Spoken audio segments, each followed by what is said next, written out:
আজকের কিছুটা ব্লগ তোমাদের সাথে শেয়ার করি। সকালে ঘুম থেকে উঠে এখন ওষুধের মুখ দেখতে হচ্ছে। দেখো খালি পেটে সকালে একটা, আবার টিফিনের পর একটা, আবার দুপুরে একটা, আবার বিকেলে একটা, আবার রাত্রে একটা। এখন এই ওষুধ আমাকে গিলতে হবে। ওষুধও পেয়ে গেছে আমাকে একটা পেশেন্ট, চলো গেলো আর কি করবে, একটা পেশেন্ট পেয়ে গেছে। তারপরে আবার কুলেখাড়া পাতার রস, আবার দুর্দান্ত একটা খাবার, যেটা কতদিন গিলতে হবে, কতদিন এগুলো সহ্য করতে হবে, খেতে হবে জানি না।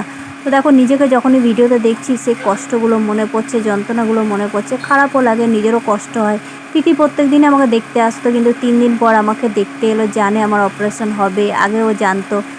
তো আমাকে দেখতে চলে এসছে। আর ছোলা বাদাম খেয়ে নিলাম, ওটাও এখন খেতে হচ্ছে। এরপর মুড়ি, আলু ভাজা, এরপর কলা। এখন এই লাইট খাবারগুলো আমাকে খেতেই হবে। আর দেখো সে 3 মাসের যন্ত্রণা না ভুলতে পারছি, না 2 দিনের যন্ত্রণা। নিজেকে যখনই ভিডিওতে দেখছি নিজেরই খারাপ লাগছে, কি করব। চলো আস্তে আস্তে সময় লাগবে ঠিক হতে। আবার দেখো ওষুধ খাওয়া শুরু।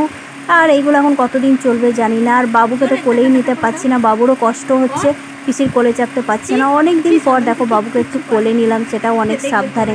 যখনই 2 হাত তোলে পিসি আমাকে কোলে নাও, তখনই বুঝতে পারে পিসি তো কোলে নিতে পারবে না। কেন জানো তো, এসে এসে কিন্তু পিসির ওই কাটা জায়গাগুলো, ব্যান্ডেজ মারা জায়গা, সেলাই করা জায়গা, ও সবই কিন্তু নিজের চোখে দেখেছে। তো ওরও কিন্তু কষ্ট হয়, সেটা ও সব বোঝে, জানো তো, প্রত্যেকটা জিনিস বোঝে। আর বাবু এখন কি একটা তাকা তাকা তাকা তাকা শিখেছে, যেটা দেখতে এত ভালো লাগে। কোনোদিন যদি ভিডিও করতে পারি তো তোমাদেরকে দেখাবো। এখন বলছি বল, কিছুতেই বলছে না। চলো আজকের জন্য টাটা।